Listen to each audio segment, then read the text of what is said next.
حضور کے پاس نا 10 دینار تھے۔ حضرت عبداللہ ابن عمر کہتے ہیں نبی کریم علیہ السلام کے پاس نا 10 دینار تھے۔ ویسے تو کائنات ہی میرے نبی کی مٹھی میں ہے، لیکن ظاہری طور پر 10 دینار تھے۔ حضور ایک دکان پہ گئے، 4 دینار کا حضور نے ایک جوڑا خریدا، کپڑے خریدے۔ وہ قمیض حضور نے پہنی تو ایک انصاری آگے بڑھ کے عرض کرنے لگے حضور میرا بڑا دل کر رہا ہے، یہ مجھے نہیں دے دیتے آپ؟ تو حضور خوش ہو گئے۔ یہ میرے محبوب کا دروازہ ہے کہ جب کوئی مانگتا ہے تو حضور خوش ہو جاتے ہیں۔ نبی کریم سے مانگا، حضور خوش ہو گئے، اور محبوب نے وہ کرتا، وہ کپڑے اتار کے اس انصاری کو عطا کر دیے، اور 4 دینار کے اور خرید لیے، باقی بچے 2 دینار۔ نبی کریم وہ لے کے نکلے، رخصت ہوئے گھر جانے کے لیے، تو رستے میں خاتون کو روتے ہوئے دیکھا۔ حضور رک گئے، فرمایا کیوں رو رہی ہو؟ عرض کرنے لگی یا رسول اللہ میں فلاں آدمی کی کنیز ہوں، نوکرانی ہوں، اس نے آٹا لینے بھیجا تھا 2 دینار کا، وہ 2 دینار گم ہو گئے، حضور نے 2 دینار اسے عطا کر دی۔ وہ دیے تو وہ پھر رو رہی تھی، فرمایا اب کیوں روتی ہو؟ کہنے لگی یا رسول اللہ ڈرتی ہوں دیر بڑی ہو گئی، مار ہی نہ پڑے۔ تو حضور نے فرمایا چل نہ، میں تیرے ساتھ چلتا ہوں۔ حضور ان کے گھر گئے، وہ اہل ایمان کا گھر تھا جن کی وہ کنیز تھی، جا کے کہا السلام علیکم، اندر سے جواب ہی نہیں آیا۔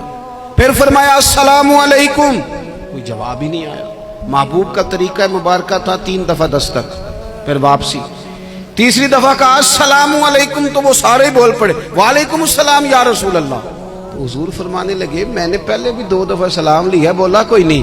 کہا یا رسول اللہ اپنے نصیب تھے نا کہ ہم پہ سلامتیاں بھیج کون رہا ہے، ہم نے سوچا ذرا 3 دفعہ مل جائے سلامتی۔ محبوب کریم علیہ السلام فرمانے لگے یہ تمہاری کنیز وہاں کھڑی رو رہی تھی، اس بیچاری کے 2 دینار گم ہو گئے تھے، اسے دوبارہ سامان لاتے کچھ دیر ہو گئی، اس پر سختی نہ کرنا، مارنا نہ۔